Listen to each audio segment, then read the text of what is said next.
if you're doing something that allegedly represents a lot of people, then you have to see those people in it, you know? Yeah, no, you're right. No, that's good. I'm glad I got that off my chest. Right?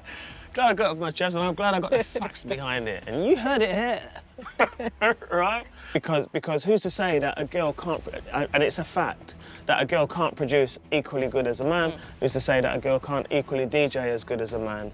So I think that affected me quite a lot, and I maybe became a bit more introverted. Yeah, I think that might have been a reason. God, this is like a therapy session, Ron. Yeah, somebody said to me before, and therapy I think on it was camera. Voltage. At the end of it, he was like, "I feel like I've just been for a therapy session. Thank you." I didn't charge him. Yeah. Well done for that, and I commend you for that, for sticking with it, Flight. Well, it's thick like, and thin. it's a lifetime commitment for all of us, isn't it? Like Yeah, when you truly fall in love with the music and the culture, it stays with you the whole time. Hello and welcome to another episode of the London Something podcast with myself, DJ Ron. I'd just like to say thank you to everybody who's tuned in so far and been sending in loads of comments. You've been subscribing, commenting, advising on next guests. You know, what am I going to do without you guys, yeah? Big shout to our sponsor, West End DJ. And again, to everybody who hasn't done so already, please kind of comment and you know, like, interact with us. It helps us grow the channel and advises us on next best steps, if that makes sense. Anyway, with no more further ado, I'd like to introduce my next guest. This person has been around for as long as I can she's been around for a while, good little while furthermore, and it's really interesting because I don't hardly know anything about her. How you doing, Flight? You okay, yeah? All right. How you doing, darling? You I'm okay? good, thank you for having me. Thanks for the Yeah, invite. it's a pleasure, it's a pleasure. And thanks for coming, you know, because You're welcome.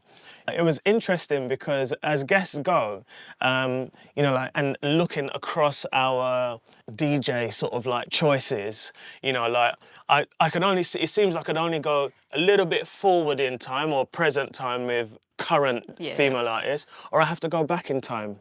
And going back in time, you came up as like somebody that I must speak to. So I was really happy that you said you would join us. You know what I mean? How you been? Okay, you been okay? Yeah, I'm good. I'm good. been all right? I'm very much current as well, though. I'll tell you that. I like that. I like it. I like it.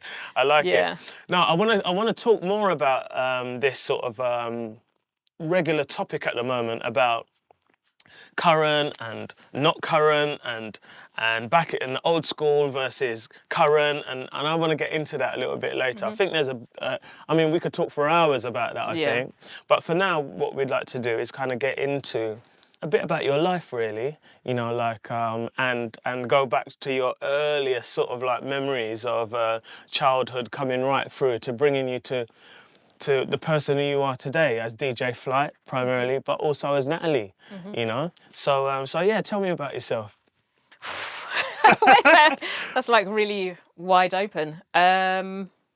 Grew up in southwest London. I've always been around that area. I was actually born in Paddington at St Mary's Hospital and lived in Hammersmith with my mum till I was about 6 months old. And then me and her moved south to be with my dad because he was, at the time, I think he was living in Croydon with his mum, my grandmother. And yeah, then they got a house, council house, and yeah, moved south when I was 6 months old. But yeah, grew up in southwest London. Right, was your parents quite young when they had you? They were like mid-20s, 24. Okay, 24 and a half. Yeah. They'd been together for a while already. They actually met, I can't remember if it was Oxford Street or King's Road, both working in like shoe shops around that time. And those days, people could just like, if they weren't enjoying a job, they could just go and get another one quite easily. I think my dad either went into a shop my mum was working in, or she went into his shop and she just took a liking to him straight away. Yeah, they were like 17, I think, when they met. Wow, that's incredible. That's incredible. What heritages are your parents? So my dad was Jamaican. He passed away last November. Oh, sorry to hear sadly. that. Sorry to Thank hear you. Yeah, he came to London when he was 14 in 1967. My grandmother, Muriel Martin, she'd already been here for, I think she left when my dad was 5, left Jamaica. They were from St Catherine. He was born in St Catherine, but after she left and came here, she was working for the NHS as a nurse as well. So during that whole Windrush period, And yeah, he was about 5 when she left and lived with his grandmother in St Catherine. But then he told me that he moved around a lot because he knew where he was going. And one of his older brother, Leroy, my uncle, was still there as well. And so he would kind of look after him. But yeah, my dad said that he would walk around to Manchester and Kingston. I was like, really? At that young age? He was like, yeah, I knew where I was going. I thought, not 100% sure about that. But yeah, he came over when he was 14. And my grandmother had a house in Streatham at that point, Streatham Hill, when they had a couple of lodges. So obviously that's what happened with a lot of West Indian families at that time. Like you would just have families in rooms, different rooms of houses.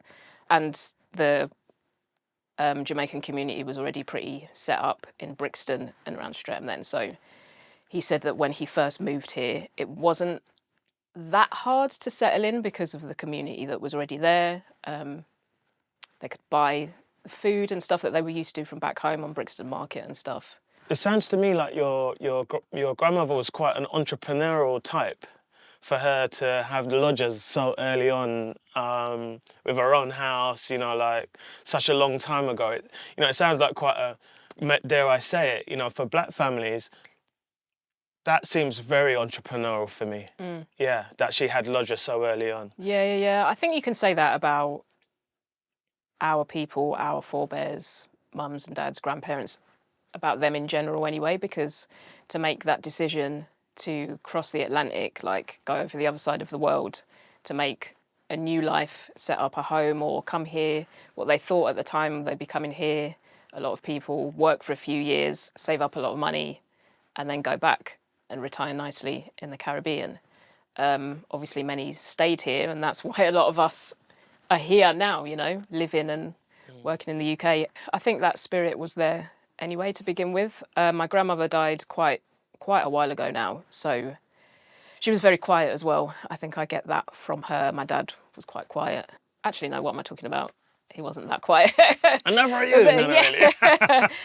Just in terms of like not sharing much, you know. Yeah, my grandmother was pretty quiet, and so I didn't ever get a chance to ask her properly. But the Windrush Stories podcast that I produced, I recorded my dad for one episode, and actually found out some info that he'd never shared with me or my siblings before during that. So I can only imagine what stories my grandmother would have had as well. I was going to ask you that because there's a connection there. I knew my grandmother, but only by virtue of the odd visit here and there. But you sounds to me that you had a very close connection to her, to at least the ability to see her and be with her. And as did your father, so they were able to get like the story without interruption then, you know, so to speak. Do you have siblings? Yeah, I'm the oldest. You're the oldest? I've got 3 siblings, 2 with my mum. My mum's white English, excuse me. So yeah, my brother Robert, who's nearly 4 years younger than me, and my sister Abby is nearly 4 years younger than him. And another sister, Kira, who's quite a bit younger. She's more than 20 years younger than me. So you're the big sister? Yeah, I'm the oldest. And how are you with them? Yeah, cool. Yeah? Yeah, we get on all right. So tell me about your sort of like childhood and in terms of like growing up as like a young girl in South London. You know, like I'm not exactly sure how old you are, but I'd imagine like you've seen a good few decades, so... Thanks, Jesus. No. I'm 25, Ron. I knew it. 2.5 decades. But tell me about your school life and whatever. How was that growing up as a, dare I say it, like mixed race in South London? I'd imagine it wasn't as bad as it could have been a decade before then. Yeah, probably. But I remember being at school, there weren't loads of black or mixed kids around. Oh, really? There were, I remember in my year there were a few, and then probably as I got a bit older and went from infants into primary school, maybe the area started changing a little bit. But yeah, there weren't loads of us. I can't remember if it was equal between black and Asian kids in the school. It was majority white anyway. This was down in Streatham? Yeah, like Norbury and Streatham. Ooh, interesting. Thornton Heath, I've always been around those areas. I went to college in Croydon. Okay. So you're growing up as a young sort of like lady or young woman, young child even then, and you're finding your way sort of like as a very quiet individual, I take it, yeah? And how was school life for you? Was it you tell me, what was it like? I guess on the most part it was fun. There are probably some moments, well, I know there are some moments that weren't really as great.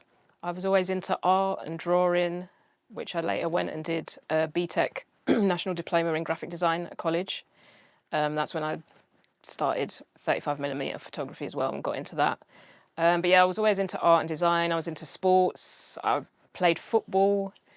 In junior school, I was the only girl on the school football team. But then I stopped when I got to about 13 maybe, when puberty's like fully kicking in. And there weren't really any girls' teams that I knew of at that point either. I was really into athletics. I was quite a fast runner, and I represented my school juniors and maybe into a little bit of secondary school. I was into 100 metres. I really loved that, and doing the relay and long jump as well. But because I'm so small, I've got short legs, so I didn't really get as far as I wanted. But yeah, sprinting, I really loved that. And I still try and watch a bit of athletics now when I get the chance. There was one meet I remember, and I think I was in the top year of junior school. So what's that, like year 6 now, maybe? I think. Oh, I've lost. Can't remember how it converts. Yeah, I think year 6. Yeah. And we were at Croydon Arena, and I did okay in the 100 metres. I don't think I got past this quarter or semi-final. And then the relay, and I remember my dad being there as well. And yeah, I was running the last leg on the relay, and I thought I was really fast, and kind of took the baton. I was like, yes, we're going to do it. And this other girl just went flying past. I felt humiliated, and I thought, oh no, I can't run anymore. My dad thought it was hilarious as well. He was like laughing and taking the piss out of me the whole time. Typical, afterwards. Isn't it? Yeah. Anyway, it sounds to me like you just had a regular, normal growing up childhood. You know, like it's interesting because some of the people I've spoken to, while they may have grown up with their parents or they didn't, there seems to be the point where things start to change a little bit for them, whether it be in school or whether it be just outside of school. Did you have any moments like that leading up into your sort of like, I mean, coming out of school into sort of like college life and stuff like that? Well, my parents split up when I was about 8, so I think that affected me quite a lot, and I maybe became a bit more introverted. Yeah, I think that might have been a reason. God, this is like a therapy session, Ron. Yeah, somebody said to me before, and therapy on it was camera. Voltage. At the end of it, he was like, "I feel like I've just been for a therapy session. Thank you." I didn't charge him. Yeah, they split up, and I remember actually I used to take part and perform in school plays, and then there came to a point where I just didn't want to do it anymore. I became really self-conscious. And I don't know if the two are linked. They possibly are. I didn't ever go through this with my actual therapist. Yeah, they split up when I was about 8 because, yeah, my brother was 4 or 5 and my sister was a baby. Imagine that. You're able to kind of like, by your memory, remember the effect of that and how it was before and how it was after. And some people go through life without even knowing that they've been affected, yet they may have been affected and carry that with them throughout, you know? Yeah. Without ever even considering it, you know, like those changes. I mean, yeah, exactly. It's not until maybe like times like this where you sit and think about things and you're like, oh, actually, hold on a second, it probably does relate to this. Well, if happened. You're saying that something certainly happened if you weren't as introverted and then you became more so, you enjoyed doing plays, and then you didn't. That's quite a drastic change. What do you think? You're going to try and get me to cry soon, aren't you? I'll cut it out. No, yeah, I think... Yeah, do you know what? I've never put 2 and 2 together in that respect. But yeah, I mean, I remember we did Mary Poppins in infant school, and I played Jane, so one of the main characters, one of the 2 kids. Jane and Michael Banks, and I had to sing on the microphone by myself, and I was like, I could never imagine myself doing that now, never, ever, ever. But you did then? Yeah, I did it. Do you remember the words? Not really. Do you know what? I probably do remember some of them. Yeah, and just other school plays, like playing The Wicked Witch of the West in Wizard of Oz, and we did a Jack Frost play, and I can hear the song in my head now. Dance Jack Frost, oh we're lost. Yeah, very Interesting. strange. And then I Yeah. just Stop. became completely self-conscious. And I mean, when I met you, you were always quite. I've always known you to be a quiet. Be like, yeah, I'm still pretty quiet. yeah, you've always been quite quiet and whatever, and yeah, I just put it down to you. There are people like that, aren't there? I actually quite like that in people when they're sort of quiet but they get the job done. Yeah, I'm an observer. Yeah. I like to, when I first meet people, I like to observe and just see how people are before kind of opening up, I guess. Yeah. Okay, so you're 8 years old. We're going to go from about there, I suppose. You're 8 years old, and this period of life sort of like changes you in that respect. But you get on. I mean, did your parents did they still get on as like as a couple, like, or was it like sort of quite acrimonious, or how was it? No, it was quite difficult in that regard. Yeah, I remember a lot of arguments, and yeah, they didn't get on for a long time. And yeah, I remember my dad coming to pick us up sometimes. I think quite soon after they split, what happens with a lot of relationships where kids are involved, a parent will say, "Oh, I'm going to come and pick them up," and then they don't. So yeah, I think that happened a few times. So that that actually relates to the athletics, because I was quite fast at running, and then we found out. So you know where Tooting-Bec is? Tooting-Bec Common. There's the running track, the athletics track, either right next to or opposite the Lido, and we found out about that. And my dad took me there a couple of times, but then I didn't really go because he was the one that would take me. My mum didn't drive; she's never driven, and just going there on, like, I think it was a Tuesday evening or something, just didn't happen after a while, which I was quite upset about. Yeah. But yeah, these things happen, you know, and you can't hold it against your parents because, well, when you're that age, you don't really know what they're going through because they're not going to share everything because you're a really young child, you know. They're going to keep a lot from you. Well, thanks for sharing that. I mean, it's quite. We went in a bit deep just then. Yeah. You know what I mean? But you know, this is what this is about. It's kind of like trying to go backwards to find out, you know, the steps that made the changes to becoming who we are today, I suppose.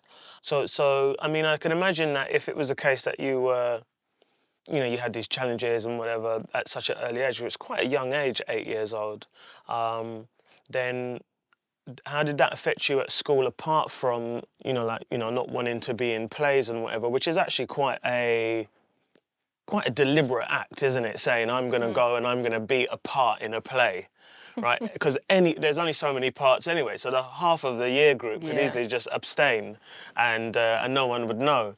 But did it affect in other areas, like, you know, like your social sort of like connections with your friends or anything like that in any way, or not? Or you tell me. I don't know. Maybe I've blanked a lot of it out. That's interesting. Okay, fast forward. You're at school, and I mean, this has happened, which is like, I don't want to use the word trauma, but you've got like some sort of like lingering effect of that. But you carry on, you know, like it doesn't bring you down to your knees. You know, you carry on and you make it out of school. And I imagine, from what you've said to me, you made a choice about going to college, was it, or was it university? Yeah. So tell me about that experience and like coming out from school and getting into what you think or what you thought was going to be like. Was that a consideration as a career path?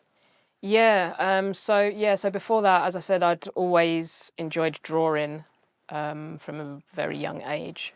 I've actually still got this picture that I drew when I was 3 that my aunt, who's my godmother as well, kept for a while, and she gave it to me years ago, and it's a horse's head, and it's actually really good. It's like a kind of scribble, just like an outline, but it's actually really good. I was like, that looks like a horse's head, you can tell what it is.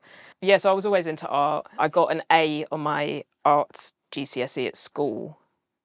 So yeah, from there, went on to do the graphic design course, which I really enjoyed. Really enjoyed that. So you're like, what, 16? Yeah. So I went straight from school, left school.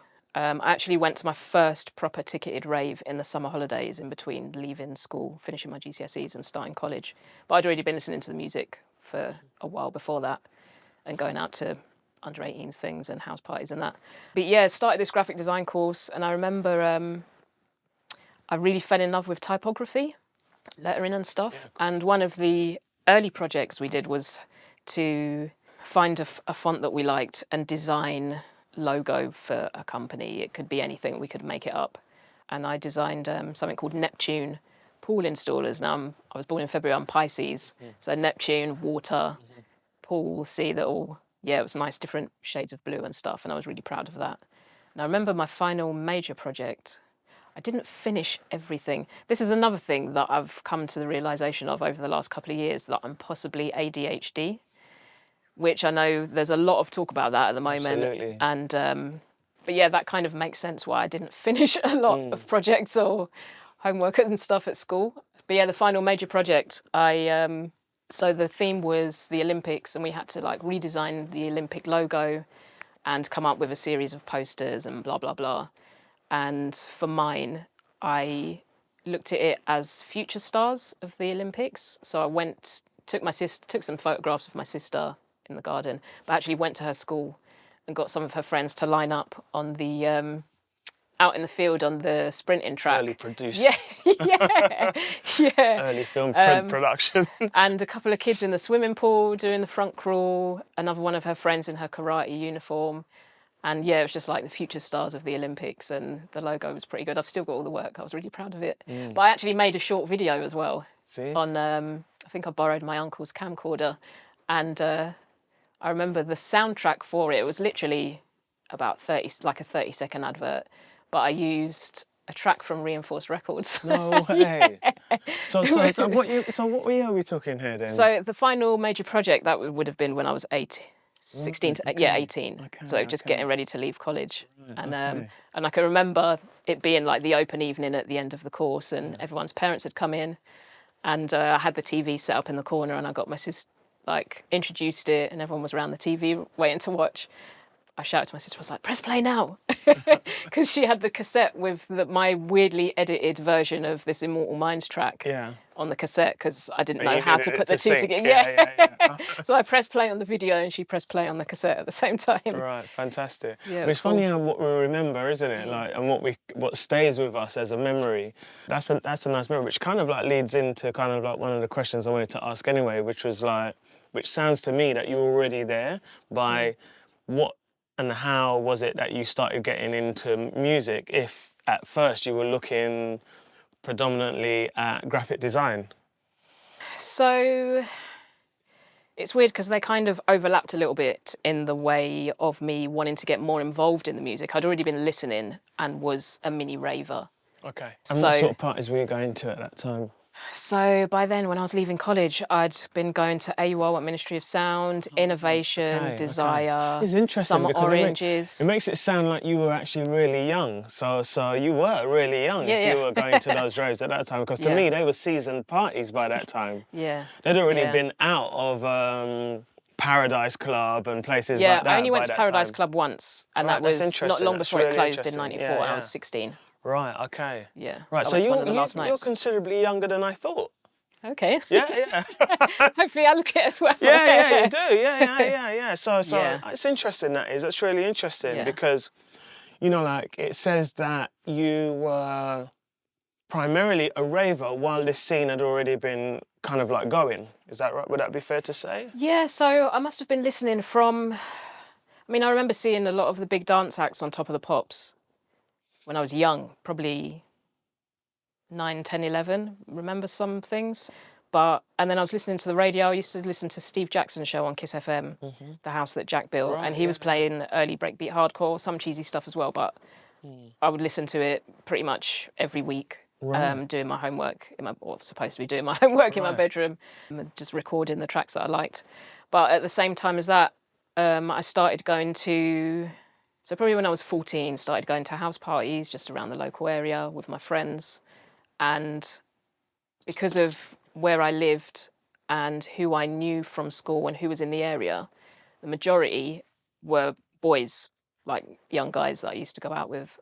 So yeah, house parties. But then I started going to an event called Club 2000 that was at the old Ritzy Club on Streatham High Road. And that was on a Sunday, and it was for under 18s. So I was like 14, 15 when I was going there. And I'd go with a load of school friends, meet them there, get the bus down. And that's where I saw SL2 perform live for the first time. I've still actually madly got the flyer for it. I found it recently when I was looking for something else. And I was like, oh my God. My first rave. Yeah, well, it wasn't the first time I'd been there, but they would have PAs sometimes. And 1 week they'd booked SL2 and it was absolutely packed. So it was a huge club. It actually used to be called the Cat's Whiskers, which my dad had tried to get into when he was in his late teens, but they wouldn't let him in because he was black. He was with a group of them.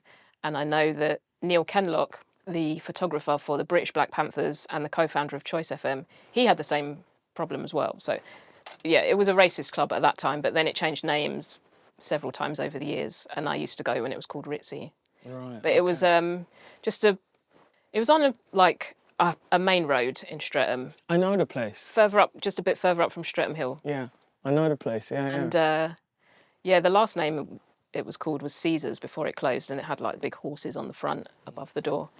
But yeah, generally it was just like a typical high street club where you pay, for the over 18 tonight, I think you paid £20 to get in and your drinks are free all night. One of those types.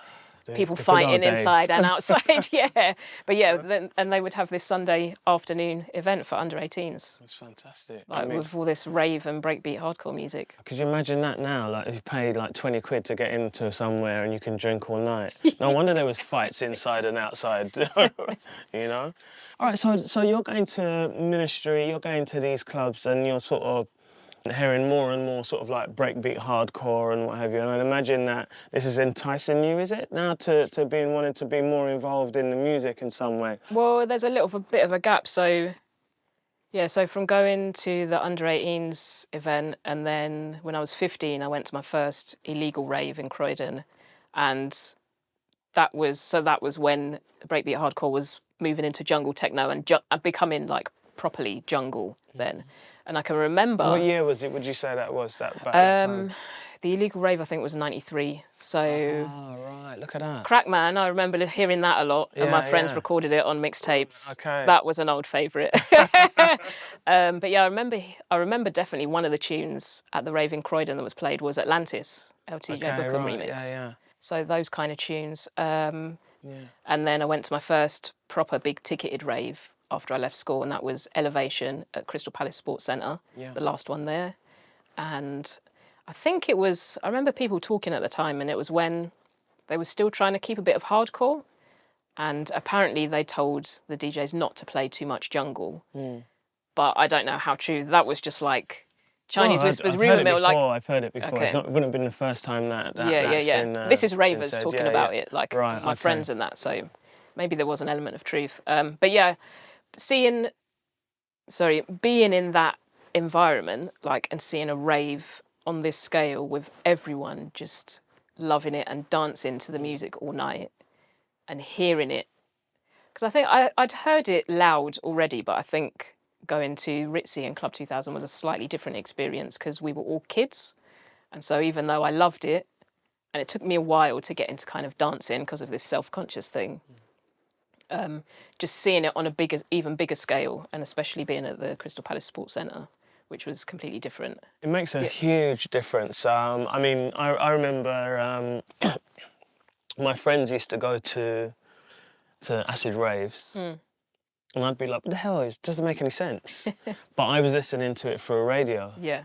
And then it's only when you go to the party that it's not just the sound, it's also the experience of all those people being in there, and that whole sort of like the whole experience combined is what kind of like gets you, isn't it? Yeah, and just seeing all the different people, you know. I think Club 2000 was kind of mixed just because of the areas and the people that would come. Yeah, the areas were pretty mixed then, but it was still, I guess, majority white, and there was still the distinction between people that were into ragga and people that were into the more ravey side of things. Because I was into both. Yeah. And so I went to some dances with my lacy leggings and my batty riders, and gold jewellery and everything. Like that. I could never remember you dressing like that, but carry on. I had to tone it down a bit after going to too many jungle events and just being approached by people that I didn't want to be approached by. But so there was quite a distinction between what you were into. But because I'd grown up on a lot of different music, and that's what I loved about jungle, because I was hearing everything that I loved in that. But yeah, there was still kind of a bit of a wedge between people that were more into bashment and R&B and stuff. Yeah, there was a tipping point, I suppose, where it was particularly, like jungle was the youth culture then of the almost of the nation. Whereas at first it was a few clubs just in London. Now it was just like, it had spread quite a bit, and it had become very important fabric of the youth at that time. And I suppose people were still kind of holding on to, and rightly so, to like whatever came beforehand. And then here was this new thing that had come in that was kind of like sweeping the nation. So, but what strikes me is that listening to everything you've said, it makes me then say, so when did I first meet you? Because from what you're saying to me, you were actually very young. Yeah. You were actually very young when the scene was still going and it was in full swing. So it's interesting to find out when you, therefore, kind of like got into a point that I would have seen you, because I only ever knew you as DJ Flight. Okay, so... I never knew you before then. Okay, so that's after 97 then. Really? Is it that late? I became Flight. Well, I don't know, because... Because that is late. Because even at 97, I was on my way out. You were still around then. I was still around, but like... Yeah. just going through the motions more than anything else, but still. Right. Yeah, because I started playing on pirate radio regularly in maybe 3 or 4 months into 97. I'd been buying records for a little bit before that. I mean, I'd been around people DJing and stuff as well. So the same guys that I used to go to the house parties with, they had decks and would put on parties and play for people, and then started their own night called Garrison and put on a few events. And they had one in Croydon, one in Streatham, one in the West End. They booked Nicky Black Market, they booked Andy C in Streatham. This is years ago. Skibbity was a kind of regular MC for them. IC3 MC'd for them. So I was kind of around that, and I designed their logo. It's the art and design background. But it wasn't until I saw Chemistry and Storm that I actually thought, hold on a second, maybe I can be a bit more involved than just being the designer of a logo or doing flyers and just being like a dancer at their parties. Yeah. And the earliest time that you can remember was around 97? That's when I became Flight. But the first time I saw Chemistry and Storm was in 95 at an Innovation. Okay. Yeah. Yeah, SW1 Club. So tell me more. So go back a little bit. Don't go all the way up to Flight. Okay. Tell me how you like grew from like the raver into the DJ. So I was going out a lot. Was working part-time in McDonald's, Thornton Heath drive-through part-time while I was at college, just to earn money to buy clothes, go out raving. I started buying the odd record because even though I'd been around my guy friends and they had decks and were buying records and DJing and stuff, and so I think that started kind of putting the thought into my mind, oh, actually, this is really cool. Like, so, and I used to. These guys were already DJing, sort of like just at home, that sort of vibe. Yeah, I'm playing out sometimes. So one of them is Threshold, who's around now. Okay. And they actually went on and had some releases on Penny Black and Reinforced as Special Branch. But yeah, when we were at school and then into college, they were like DJing and putting on their own small parties and stuff. But yeah, so I started because I realised that that was really the only way you could own the music, unless you were buying tape packs. And I didn't have a lot of money. Like, we were quite skint growing up, working class family. And I always found tape packs quite expensive. I would rather spend the money on buying a ticket to go out and maybe a new jacket or top or a pair of trousers or something, or a pair of trainers. But yeah, I started buying the odd record here and there. And I still remember the first two that I bought was from Wax City in Croydon, because obviously I was going past there every day to and from college, and I used to go in there to collect flyers.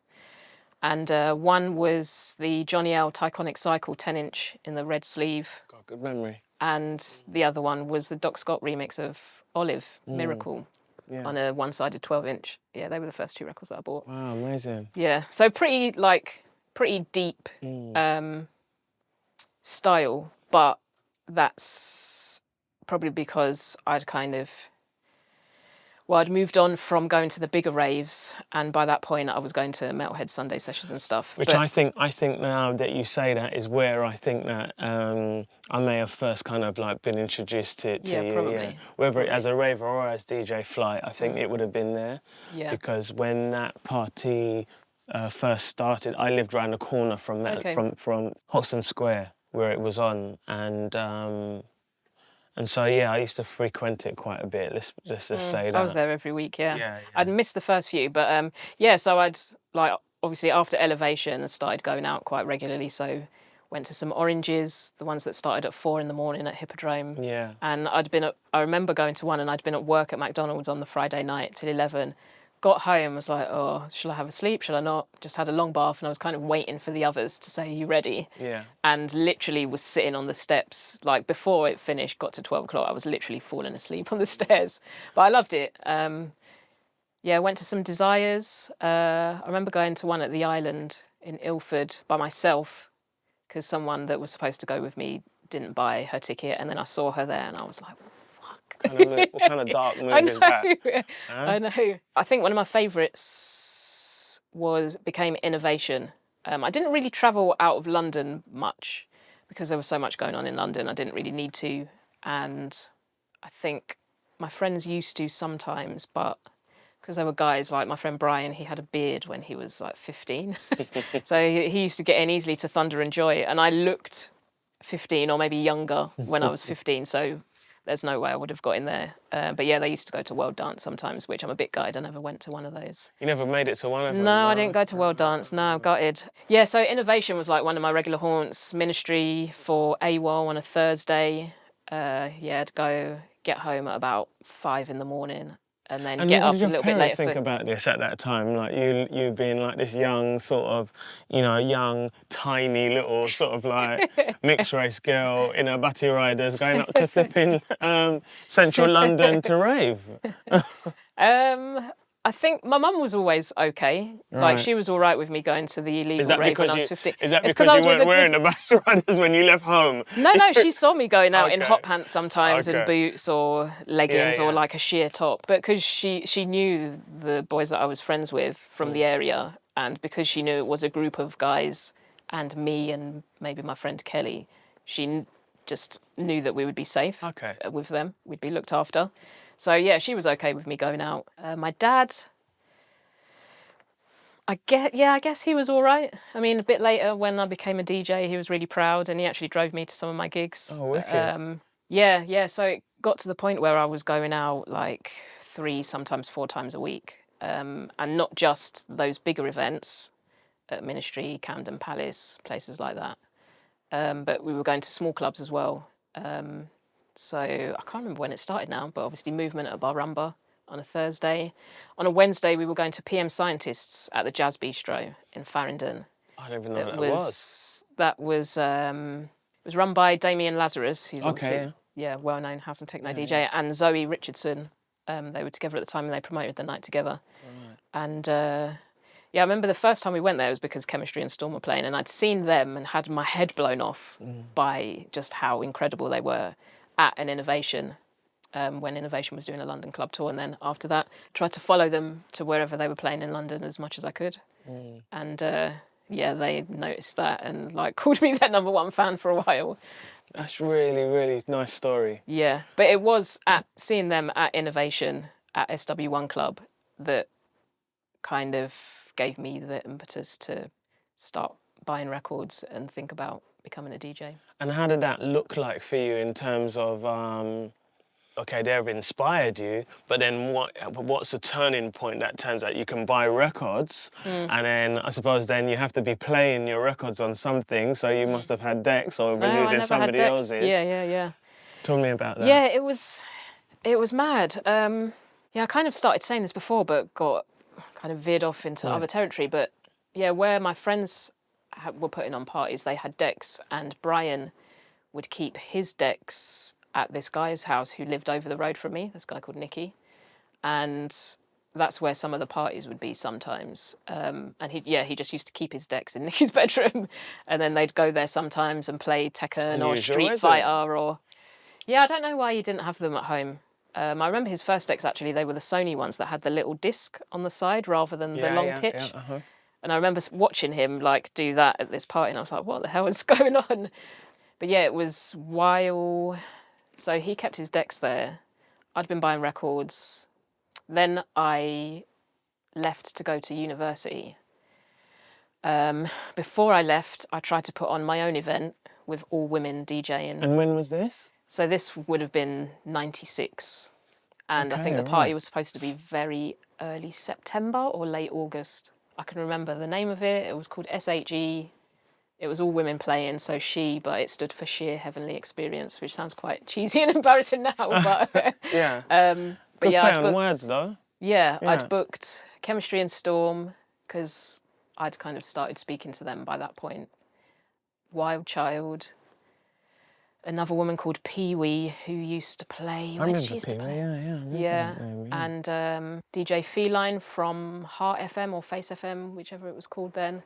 But then my friend had sorted out for Skibbity to be on there, and I had one or two other people. But anyway, it got cancelled last minute because the club had double booked. Oh, no. But it was meant to be Club Extreme on just off Carnaby Street. Yeah, I remember it, yeah. Yeah. Oh, no, so that would have been your first... You never can tell. If that had gone off, you might have been a promoter. Maybe. Yeah. But yeah, I thought to myself, well, I've got this student grant or whatever. I'm going to blow it on a party just before I go away. Yeah. And yeah, it didn't happen. Yeah. It's interesting that you... that at such a at early doors, you were already considering female-only raves. Yeah. And do you know something? I'm not just saying this. I think I vaguely remember something about that. Right. I think I remember seeing this. Was it S.H.E? Yeah. Yeah, I think I saw that. Yeah, all we had was just some paper printed pre-flyers, which I took around some of the West End record shops, and I remember giving some out outside Blue Note. You probably got one there, actually. Maybe, yeah. I'm sure I remember seeing that at some point, you know. And, but yeah, anyway, so I'd already been buying records, but then I left to go to university in Newport, South Wales. Wow. And apparently it was the best course in the country for doing documentary photography, because I'd really got into photography on my graphic design course. And went there, and I dropped out after one term. There was just nothing to do there, really nothing to do. In the area, you mean? Yeah, so I was like living in halls of residence on campus. There was, I think, in the time that I was there, the 3 months, there was one jungle event in Newport, and it was Marvelous Kane and Wild Child. I went to that, obviously. Met a few other people who were into jungle and drum and bass at that point, and so I was just hanging around with them. And one night we decided this guy had his car, and we drove to Bristol to go to Lakota. Chemistry and Storm were playing. Hey! You again. And I think Damien Lazarus and Zoe Richardson were there as well, actually. And I said to the others, let's... Like, oh, look, this event's on in Bristol. And they were like, oh, let's go. This guy said, I'll drive. So we went there. And Kemi and Jane were like, oh, my God, what are you doing here? It's our #1 fan. I was like, yeah, we've driven down from Newport because there was just nothing else to do apart from go to the pub, get drunk, do whatever work projects you were supposed to be doing. But yeah, because I was into photography, I remember coming home during the half-term break, and a project that we'd been set was people at work. So various people in different work situations. And I thought, I can combine that with my love of music and raving. And I asked Chemistry and Storm if I could take some photos of them. And they said yes. And I went out on the road with them to Brighton, Zap Club. And I went with them to the Rocket on Holloway Road, but my battery bloody ran out, so I couldn't take any photos there. But the problem was, I took some photos at Blue Note as well, but the problem was, for this project, we weren't allowed to use a flash. So the pictures were all really dark and not great. I remember printing out a few and Jane actually saying, "Oh, they're really dark. Thanks, Nat." But I remember I had a really nice one of Kemi that was quite up close, Yeah. right, of her DJing. It kind of had a bit of the gold Vestax mixer in Blue Note, and she had a leopard print top, and her hair was kind of coming down. Wow, that's incredible. Yeah. And then while I was there in Newport, this guy called Derek, who had decks in his room, he actually taught me how to queue up and get to records in time with each other. And the two that I went back to back on, just back and forth until I got it, was Alex Reed's Pulp Fiction and Universal Grief Therapy. Okay. Yeah, so two quite deep tunes. Yeah, very different. And because I brought some records back with me after half term, and he was mixing one day. A few of us were just chilling in his room. And I was like, "Oh, can I have a go?" And I thought I knew what I was doing because I'd started watching people's hands in clubs and stuff, but just didn't have any idea what to do. And he literally showed me how to mix. See, now you've immortalised him now. Yeah, big up Derek. Big up Derek. Right, because Big up DJ Easy Derek. Easy Derek, man. I think that might have been a nickname. I can't remember, but yeah. Because if not for Easy Derek, we don't even know whether DJ Flight would be sat in this chair right now. Maybe not. No, maybe not. Well, she certainly got on the mixing trail because of you, my friend. Yeah. So, what's really interesting about this is that my memory of knowing you was way earlier. And you're saying to me now that you were mixing your first records that you mixed with Pulp Fiction and the other record, which Universal. Yeah, that's right. And so, nevertheless, I always remember you being you being there. That's my memory of it. Yeah, right? just always there, like. Yeah. Hi. So you're all right, Flight. Yeah, what's happening? Yeah, you're all right. Right. So okay. So when did you get your first break then, and how did that sort of like come to pass? Well, my first big break, I guess, was when I started playing for Metalheads, and that was thanks to Chemistry and Storm. But I guess my first forays into DJing was starting on Flex FM. So yeah, the first time I mixed was like late '96, and then I dropped out, came home, dossed around for a little while, got a job in a record shop for Sherry, in Sherry's shop in South London, Unique Music. Was practicing there, collecting more records, and then a guy I knew from there, Francis, who was called Reflex at the time, now he's called Due Diligence. He brought me up to Flex FM. And I was crapping myself at first. He was like, "Don't worry, you're literally just mixing in someone's kitchen or living room," like all pirate stations were then. And I really loved it. We did a graveyard shift overnight, and I was like, wow, I could really get into this. And so we started doing that pretty much every week.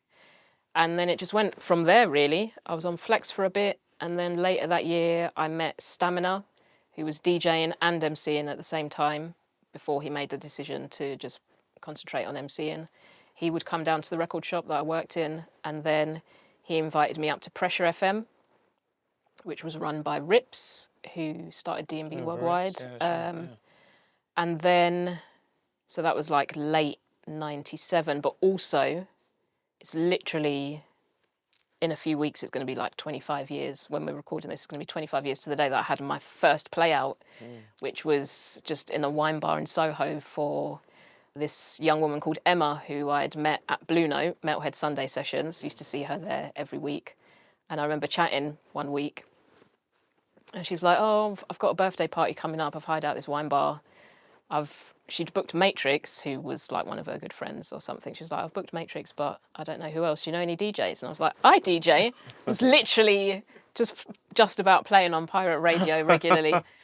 And, well, you're a DJ, you're not lying. Yeah, I was playing on pirate, and she was like, "Oh yeah, wicked, do you want to play?" And I said, "Yeah." So yeah, my first play out was a wine bar in Soho alongside Matrix, who was like one of my heroes at that moment. He was making so many amazing tunes. I loved it. Yeah, then it went from there. Linked up with Stamina, started doing shows together. Then Pressure, that were playing jungle and drum and bass, linked up with Rinse because they were just garage at the time. They linked. And then I started playing on Rinse with Stamina. So this is going into 98 now. And then reversing a little bit, not long after I'd first started mixing, when I recorded my first mixtape, I gave that to Chemistry and Storm for feedback and advice. And I think I gave them maybe 3 tapes in total.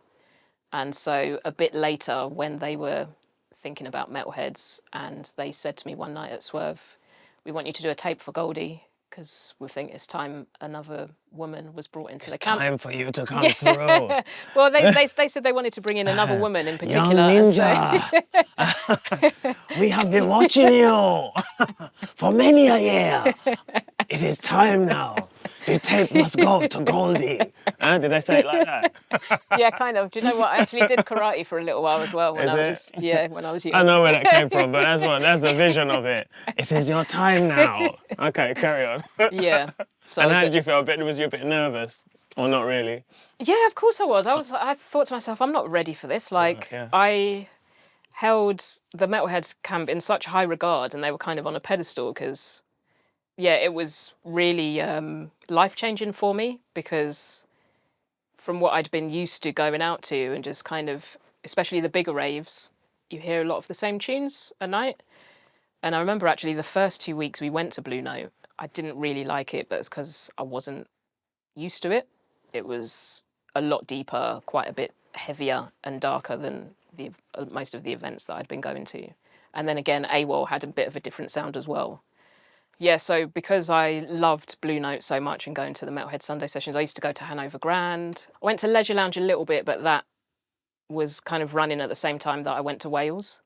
And the Odd Party at Heaven as well. So yeah, I was like a fully fledged Metalheads lover. Yeah. And they'd heard my tapes, and they were playing at Swerve one week. I was at Swerve regularly as well because I loved the soulful stuff. And Kemi said to me, we want to bring in a new girl to the Metalheads camp, and we really want you to do a tape for Goldie. And I was just like, I couldn't believe it because, as I said, Me? Metalheads was just on this pedestal to me, I just didn't feel ready. I didn't feel like I had enough tunes. I'd started cutting dub plates. Dylan and Fax used to sort me out with some stuff. Digital sorted me out with a lot. Total Science, Fellowship.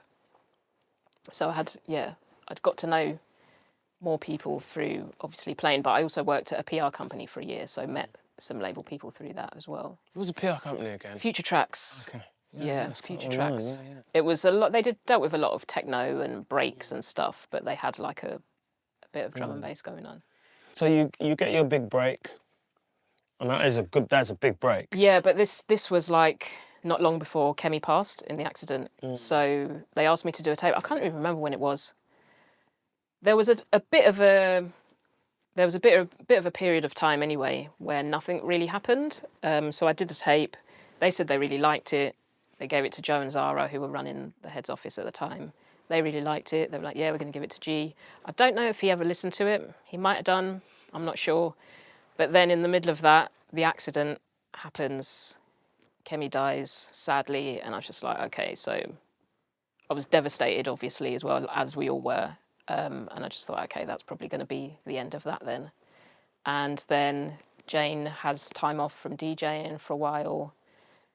I think there was a bit of a break with Heads as well, right? Because it was at Dingwalls by this point. That was a mad time.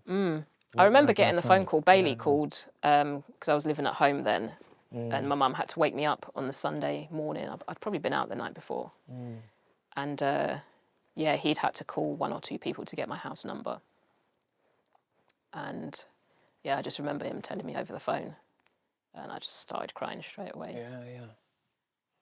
Yeah, I just like, when I remember where I was living at the time, and when I heard that news, I just, you just start to imagine all these pictures, like, come off it, it couldn't have been that, it must have been this, it must have been that, and you just you had to embellish what it must have been, because it can't just have been this sort of like freak accident, and it was like, it took a long time for me to kind of like just accept what had happened and how it had happened as well. And and I think for everybody, it was like one of our first sort of like losses in this business. Well, Stevie Hyper had been the year before, and I remember that was, I would like maybe say hello to him if I saw him in a rave, but I didn't know him.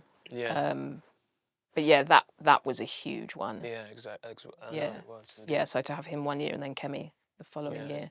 Really, really. Both of them were as equally shocking to lose them both. But just the fact of how just how Kemi's. I mean, they're both equally. I mean, you can't compare, can you? It's not something one would compare.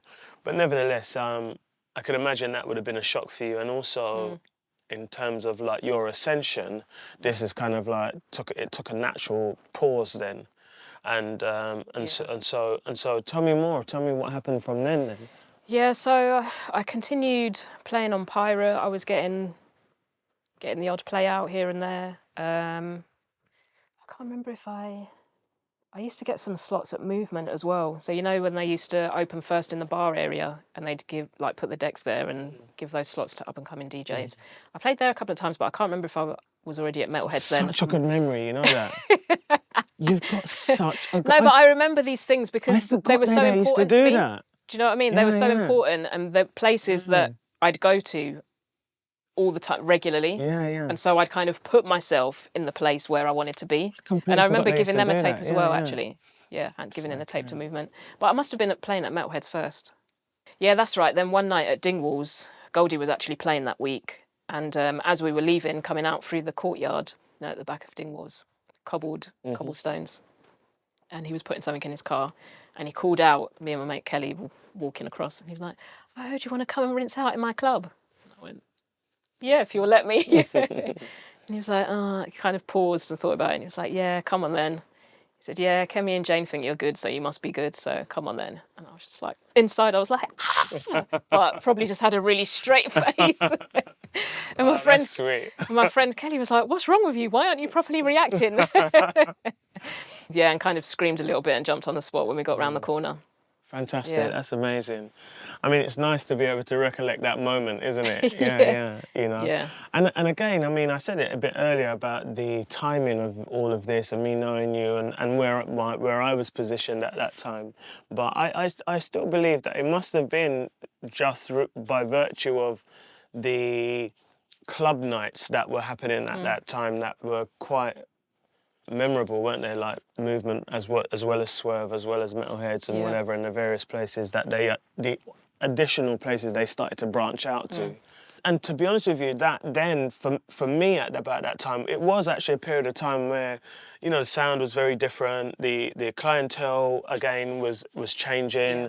Perhaps it's within that time that I not only lost touch with a lot of other people, but also lost touch with like what was happening with you. Because there was a period of time that I was like, well, you know, like, yeah, what's happening, Flight? Yeah, what's happening? And then it was just a case that I just knew you. And then whatever I went off to go and do, and when I came back, I just knew it. There was a bunch of people and I just knew them, right? But I didn't know what they were up to, right? And years had gone by. Yeah. You looked exactly the same. I think I saw you at XOYO at some point. I think I saw you somewhere at XOYO. I remember seeing you in... it was one of the most recent places. Seeing you randomly, maybe in Hackney, which I didn't ever really go to or come to Hackney that much, because obviously, like, Southwest. Did I see you at a random Levi's event once? An Outcast were playing? Or there was something else. Or when Hackney Central was running as well. Yeah, when we used to do Hackney Central, with Billy, yeah. I came over there a couple of times. Even beyond that time, I think there was a big gap where I hadn't seen you for a while. And I know that there was a lot of changes that had gone on with you as whatever, and I just wanted to kind of bring us a bit more forward, because now if we consider that you were DJing and that memory I have of you was the one that you're now telling me about, which is like this sort of DJ who's playing here and there, and you're respected. You know, you're respected. You're not like just some like chick, you know what I mean, DJ. You're like DJ Flight. You're respected. You're in line. I mean, as far as I remember, you're in line with all of the other female DJs that were, you know, popular at that time. And then time goes by, and tell me more about how that changes for you in terms of the fact of being a female DJ. And I'm saying female DJ as a description, but, you know, and I get it that some people are not really into that sort of like term, but don't shoot me, I'm old school. Do you know what I mean? I'm old school here. Tell me a I'm bit going about to drag that. you into the new school. Dragging, kicking and screaming. No, I'll be fine.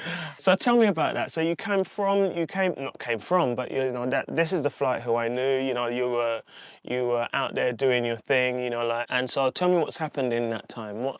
I know there's been some stuff that has been, I think, not just to do with you, but I think generally. Holistically in our scene and worldwide, you know, there's been people paying attention more now to like women in their various fields, as with and black women and black people in general. But we're going to speak about the women in this example. So tell me a little bit more about that. I'm really interested because I'm hearing like stuff through the proverbial grapevine. Even in here, you told me about years ago doing a party which was all women lineup. Frankly, I don't think that's quite an alien concept. I think like, yeah, why not? Why wouldn't there be? You know. So tell me how that's now progressed into modern day time. Basically, women have been fighting for space in this music and scene and all of the music industry for years, decades. And it's not something that we've only just been talking about over recent years. Like, even from when I first started being interviewed, I've always said it would be nice to see more women. It'd be nice to see more women. There are women around, but they've just never been, for various reasons, allowed to come to the proper forefront. There's only been allowed at any one time one or two of us who have been allowed to kind of be given a bit of limelight. Now there are like way too many to kind of do that with. So obviously, way too many women and even non-binary artists and more trans artists coming through and stuff. Like, the numbers of women that you see on festivals and just being booked around the country and stuff is incredible. It's really phenomenal now. And sometimes I kind of catch my breath at just how many there are, because it wasn't like that years ago. When I was coming through, there weren't really many other women coming through as DJs, even though I'd known a lot of women behind the scenes for years. So I mentioned Joe and Zara, they've been around for years, like running labels, running offices, running clubs, you know, for men. Various agents, women agents that have been around for years running stuff for men. It had been like that for a long time. And so I think as me and others who came in around the same time or just after, our visibility's grown a bit, that encourages more women to get involved. And if they get a bit more visibility, then that encourages more still. But I think the internet really helped things. And things like Facebook Live, streaming live, YouTube, things like that, where it's given women even more visibility, like more visibility than ever. So it's kind of happened because we've been fighting for it, and it's almost been forced. Because when you look at the history, and I think this is where, I'm going to choose my words carefully, I think this is where quite a few men can get defensive, is if people are mentioning something or commenting on something that is all men and has been all men for a long time.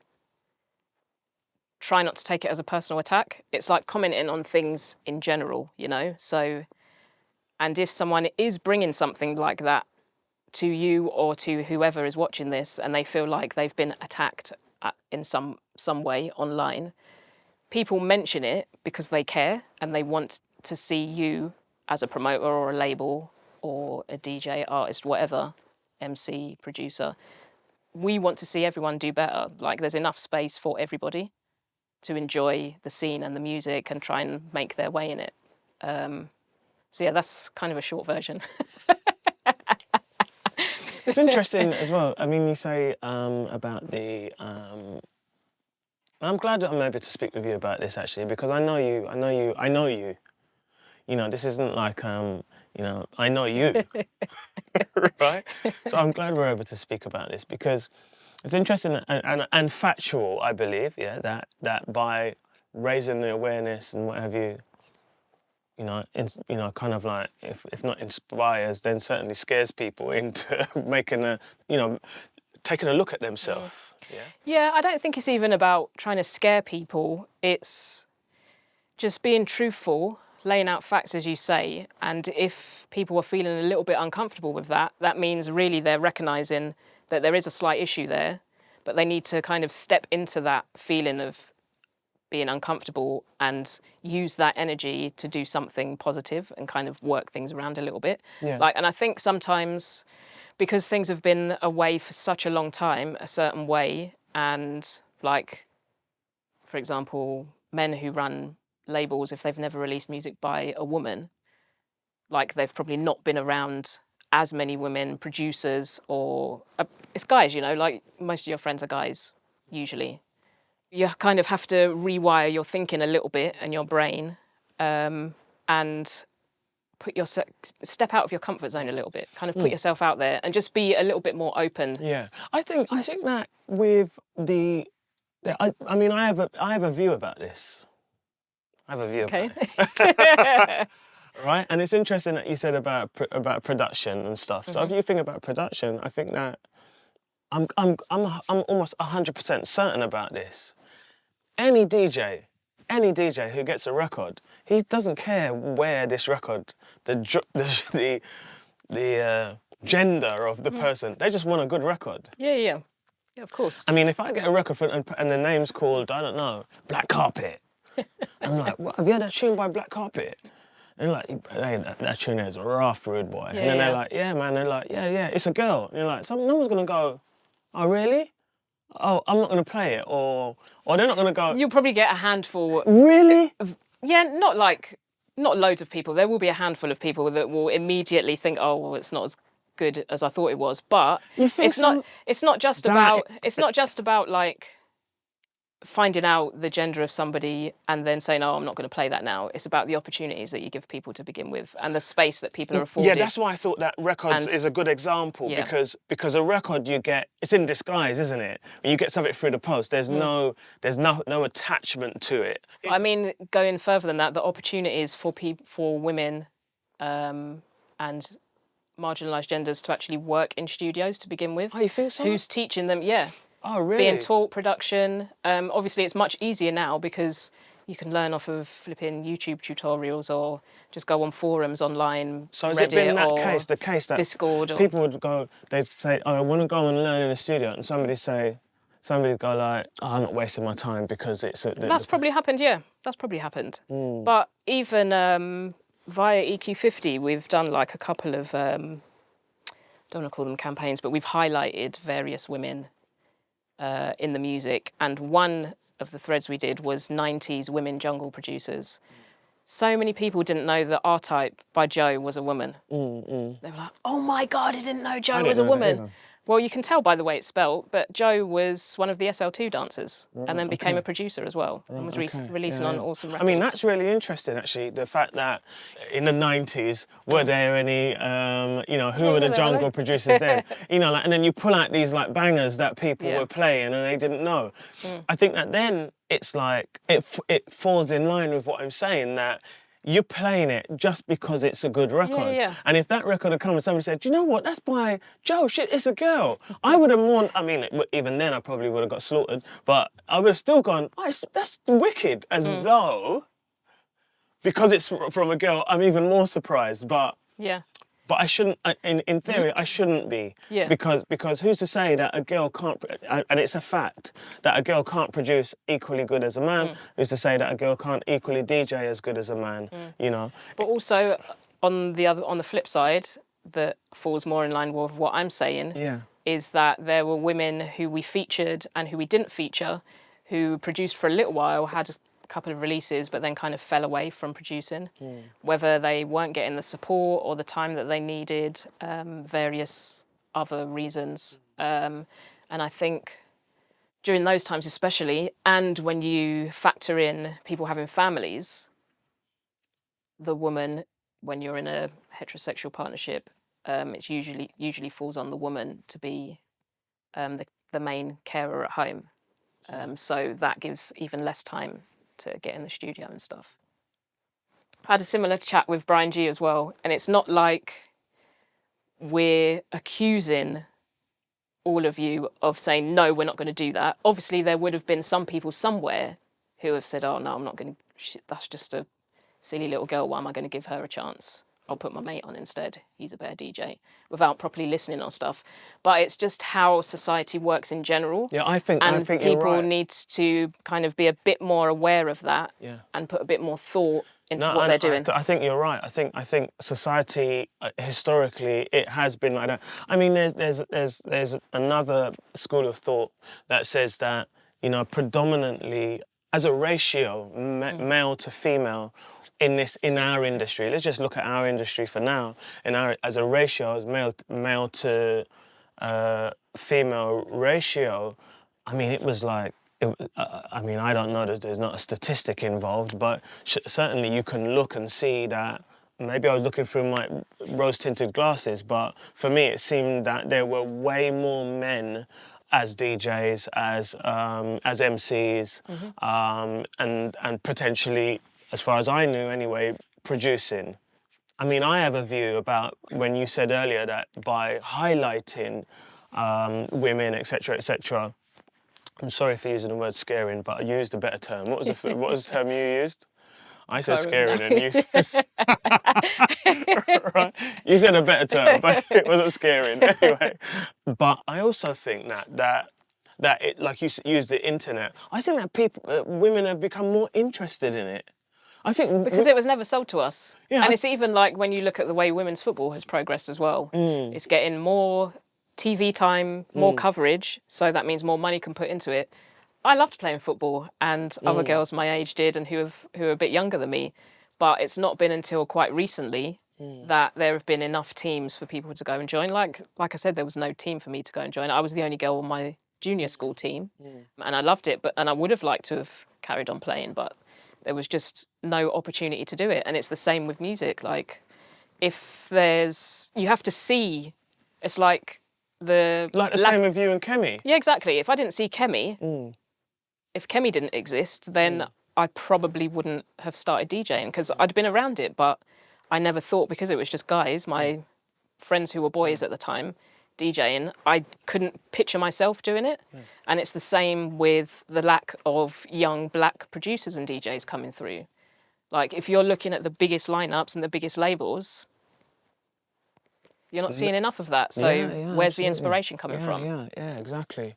Yeah, and that actually, it resonates with me with regards to when I interviewed Nia. And she had mentioned you and saying, you know, like the work that you had done and stuff like that. And just generally her spin on being a young black woman in this industry to help inspire people that look like her. I mean, this, for me, I don't think this is an alien concept. This is like, I think it's a clear, natural progression. I mean, it's sorry to have to say it in that way, but it is. It's like, why wouldn't it be that from the earliest days? Imagine Kemi and Storm, at some point, before Kemi and Storm, there was no woman there then. Or there might have been somebody, but nobody knew of anybody. And so...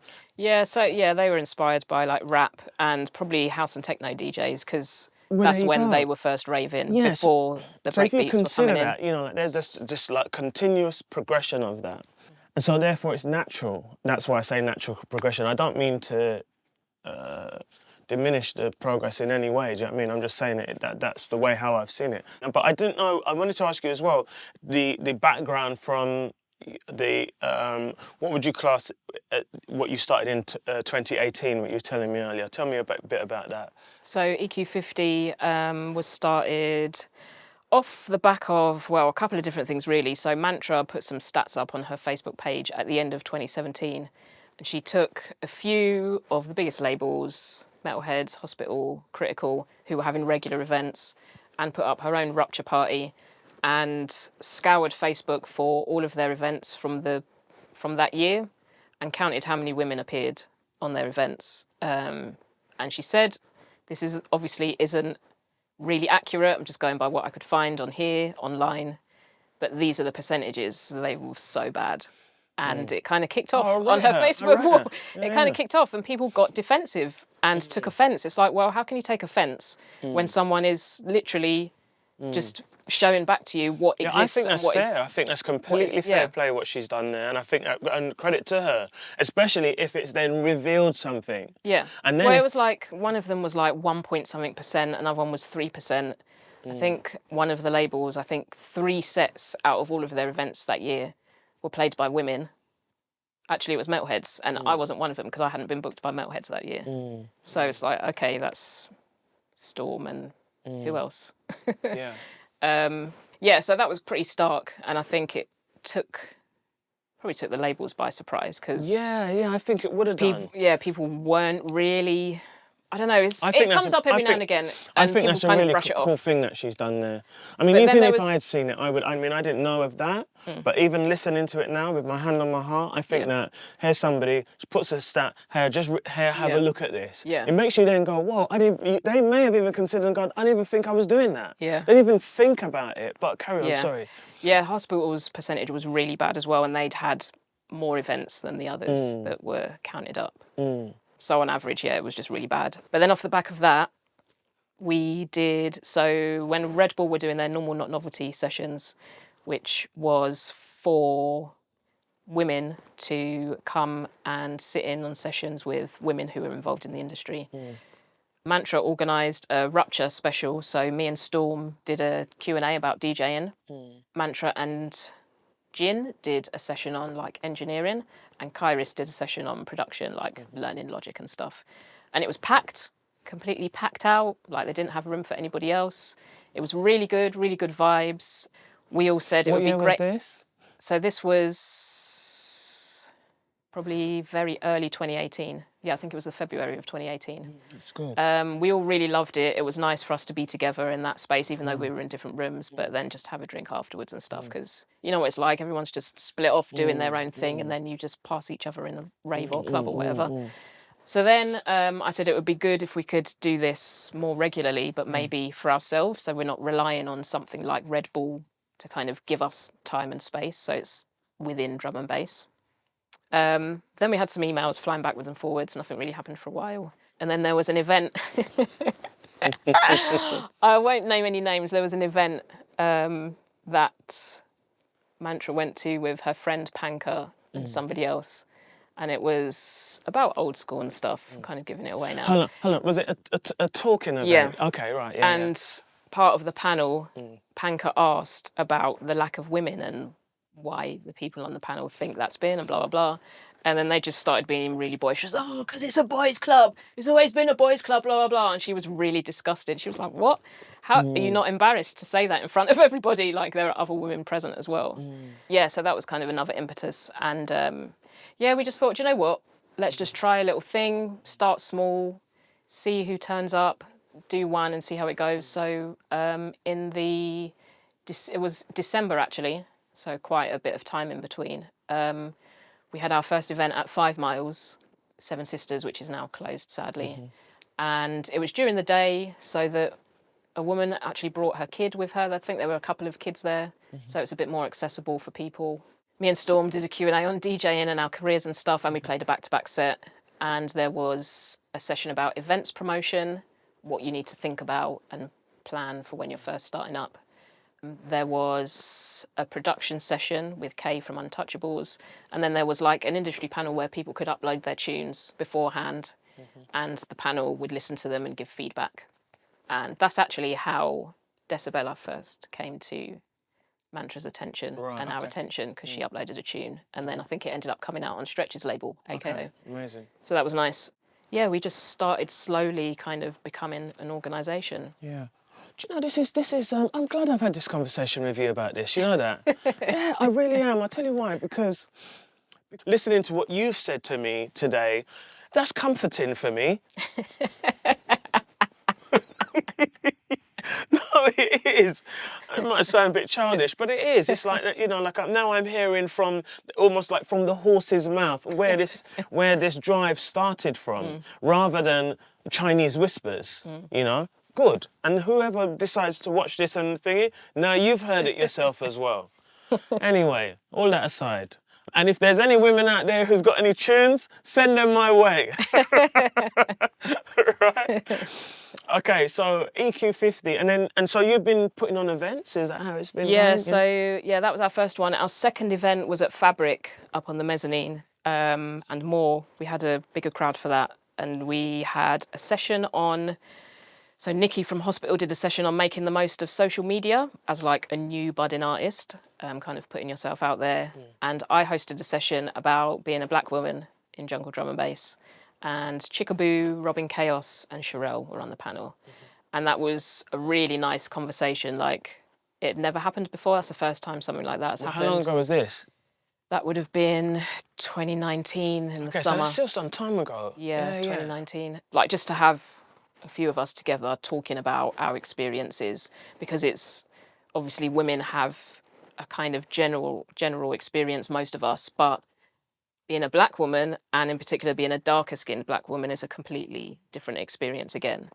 So yeah, that was interesting. Have you done any more talks like that since then? Not on that theme. We did, our third event was in collaboration with Keep Hush, and we had a production session with Yazzus, who was one of Six Figure Gang.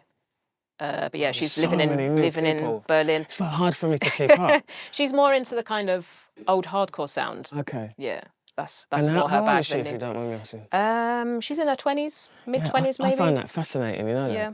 I found that fascinating. But she teaches as well. Okay. I think she teaches music production. That these young women, young people actually, just in general, that young people are so into, I mean, I've said it before, it's like without these people getting into our sound, you know, we'd probably end up, God knows where we'd be. They are fueling this thing. Exactly. You know? And that's what's so important. Like, we all love this music still. It's still within us, and we want it to continue for ages, and we want as many people as possible to listen to it. But I'm standing by you. To do that, you have to be open and welcoming to everybody. Sitting you sat here like this, Flight. Seeing you sat here like this, yeah, right? It's made me feel like, yeah, I'm standing by you. And I said that on camera, right? I hope so. No, 100%. And anything that I can do to help, you just ask me. Okay. Do you know what I mean? I wouldn't have, you know what? If we hadn't have spoken about this, I probably would have just carried on getting on with it. But listening to this, it's like, this is kind of like, it reminds me of, it's for some reason, it reminds me again of when I was speaking with Nia. It kind of reminds me a bit about that. It kind of like made me feel like, yo, you know something? You know, like I've been around a long time. I've seen a lot of changes and a lot of things that have kind of like come and gone and things that are good and bad and whatever. And this is a good thing. Yeah. She was one of our mentees, thing. Wasn't she? Yeah. She was one of our EQ50 mentees, and she was always going to be big anyway. She was already on the way. She's very unique and has got her own thing going on. But obviously, having the backing of our mentorship program and us with our decades worth of experience between us definitely gave her the cosign that she needed within drum and bass and jungle. But also, she's a force to be reckoned with. Like, she's doing things on her own terms. She's done it the DIY route, because she sent her first tunes to a lot of labels. She didn't tell me which labels, but she talks about it, to a lot of the big labels, and she didn't get one response. Yeah, she'd mentioned that, yeah. And so she's done it on her own terms, and everyone's had to take notice, because it's like, it's happening. She's going for it. But when you think about it, this music's been around for so long. Why haven't there been any near archives before her? People like that. Yeah. Like, there have been big figures, superstars, like Jenna G, Diane Charlemagne, Onnalee. But why aren't they still, well, obviously Diane passed away, but yeah, why are we not still seeing regular releases from Onnalee and Jenna and people like that? I personally, I'm a strong believer in energy, yeah? And if you consider the young lady, I've forgotten her name, but who did that research, it took her a minute to do that research, you know? Mantra, sorry.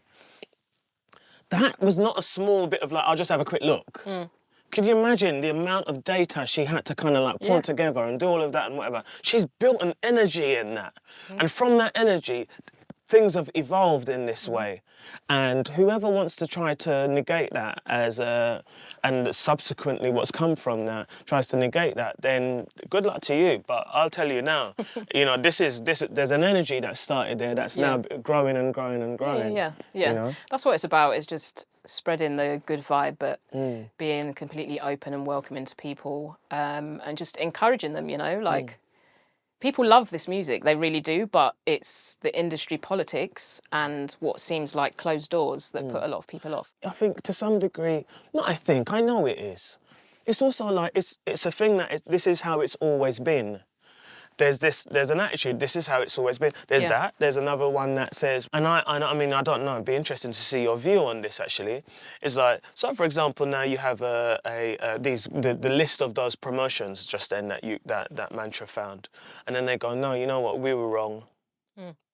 We didn't even notice it ourselves. I'm going to try and make a change with that. And then they start and they look and they start picking women, and they put women in slots specifically. I don't even want to use the term tick the box. I don't want to use that because tick the box makes it sound like, oh, we've got to do it. It makes it sound like that. Well, there is going to be an element of that when people are starting to turn things around, and there is going to be an element of tokenism, but you've got to make the start. Yeah, but I think that when you use the term tick the box and you use tokenism and you use those terms, it makes the person who is doing that, it's almost like it's a negative. Whereas I'd rather not use that term, I'd rather not, because you can genuinely go like this, I just done it just now. I've listened to this just now and I'm like, that's changed my mind. It's changed my mind, genuinely changed my mind, which may have been skewed because of the fact that although I've seen a movement happening, while the movement's happening, okay, there's a movement happening, okay, right, there's a movement happening over there. By seeing somebody attack somebody somehow made me a bit more defensive, and so now I'm sort of like more leaning towards that when I shouldn't be. I should be more looking at this side, which is the side you've just presented to me. And I think that if those promoters who have then come on board, or whoever they are, whether they're promoters or record labels or whatever, have now come on board and said, you know what, no, we were wrong. Who do you think they have a meet, and who do you think maybe this person or maybe that person? I don't think that should be classed as ticking boxes. I think that should be like them beginning the process of reviewing their process of how they pick people. And I think that's what more can somebody else? What more can someone do? Yeah, that's all we were hoping for. Really, is just people to kind of be a bit more aware of the decisions they're making, because sometimes they are conscious, but a lot of the time they're subconscious. And I think it's the way society is and the way we're kind of socialised and stuff. But if you're doing something that allegedly represents a lot of people, then you have to see those people in it, Yeah, no, you're right. It's like somebody said about like diversity. If you say, well, no, I do want to do it, then consider it. Consider it in your choices of what you do. So yeah, that's good. I'm glad I got that off my chest. Right? Glad I got it off my chest, and I'm glad I got the facts behind it. And you heard it here. Right? But this is the thing as well. We need people in positions like you, people like you and others who have the history and the heritage behind them, also people who are a bit newer, to take this on board, but obviously stand with us and support us, because we can't do this by ourselves. No, I stand, but listening to, it's easy to be passive, isn't it? It's very easy to be passive because you might not be a promoter. You might not have any bearing on the situation. You might feel you have no bearing on the situation. Yeah, even if you're a raver, you can be quite mindful about who you support in terms of the lineups and what lineups look like.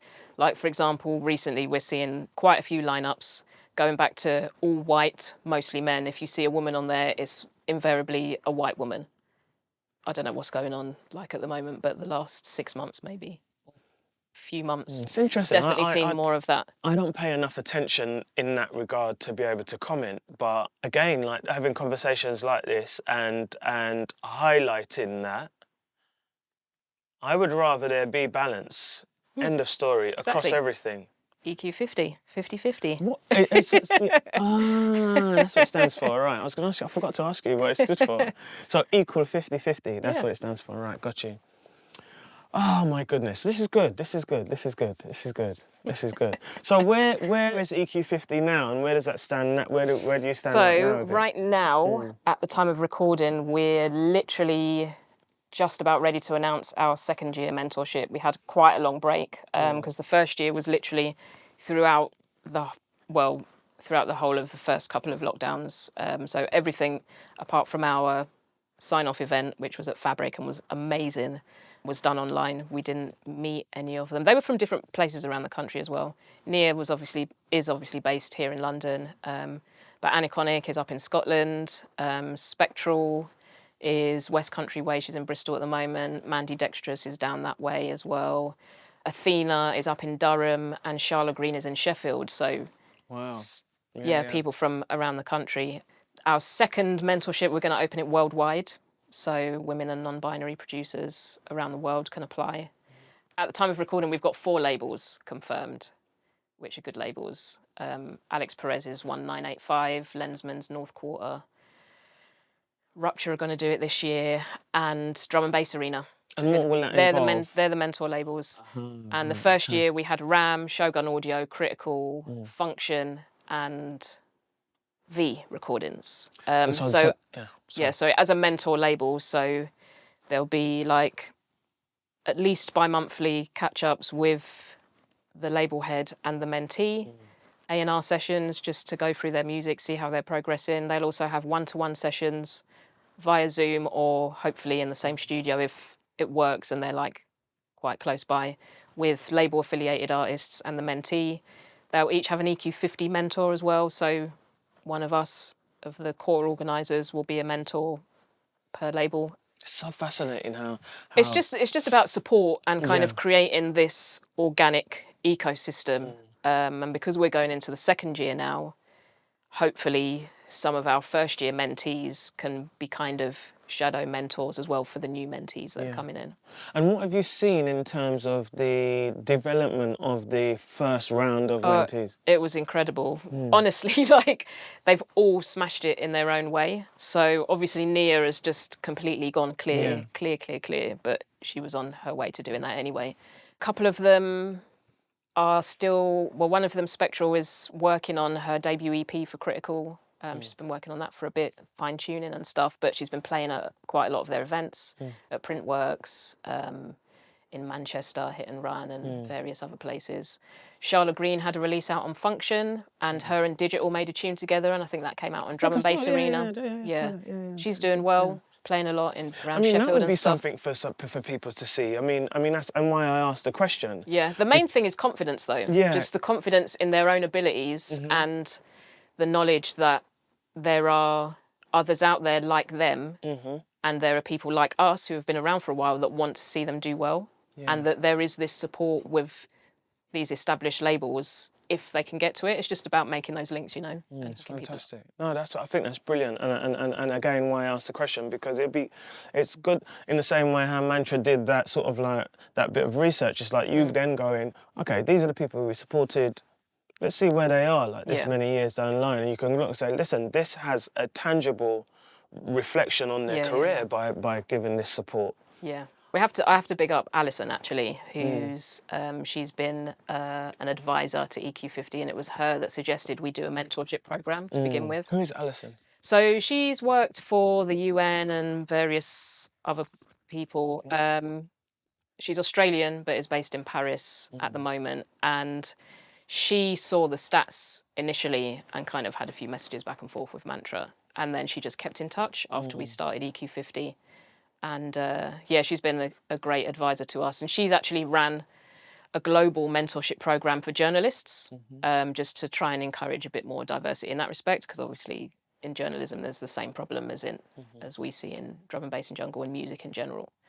It's just like a particular type of person who kind of you see in most of the roles, most of the jobs. So she's been amazing. Good on Alison. Good on her. Good on her.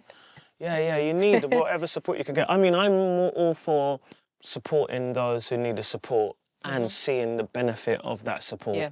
I mean, we've spoken a bit about EQ50 and we did a big jump actually from like your DJing and that. And I think I think we jumped. I know why we jumped because I wasn't there all of those years, right? But I know as well that you got into doing some other bits and pieces as well with like hosting podcasts and other stuff. Do you want to tell me a bit about some stuff that I might have missed out in the time that I haven't seen you? Well, there was quite a lot. Was I seeing you when I was on One Extra? A little bit, yes. Yeah. Yeah, so One Extra was 5 years. Yeah. I was with the station from launch in 2002 till 2007, when they cut 10 of us in one go to streamline the schedule a bit. Me and L Double lost our shows from the drum and bass team. I remember that time, yeah, that's right. Yeah, there was like 10 people that lost their shows at the same time. Yeah, then after that, I worked in Black Market Records for a little, BM Soho so for a little all of while. that, I kind of like remember those times. Then after I left BM, I started working for a charity called Prison Radio Association in 2013, actually. And I basically applied, saw this role advertised. I'd actually been helping out at Rinse as a broadcast assistant for a while. It was when I was doing my show on there as well. And then started helping out like one day a week on a couple of the daytime shows. Because I thought, well, I've got this experience in radio. Let me try and get into the production side of things rather than being a host. So I did that for about a year. Then I applied for this job. Basically, I needed money. And my bookings they definitely took a nosedive after losing the One Extra show. And I was still playing out, but it got to the point where that plus working in BM wasn't enough to pay all the bills. And so, I applied for this role, got it, started working in Brixton Prison. I'd never set foot inside a prison before because Prison Radio Association is they run a national station called National Prison Radio. Was it you telling me this or was somebody else telling me about this recently? Me on the phone the other day. I've been losing my mind, you know that?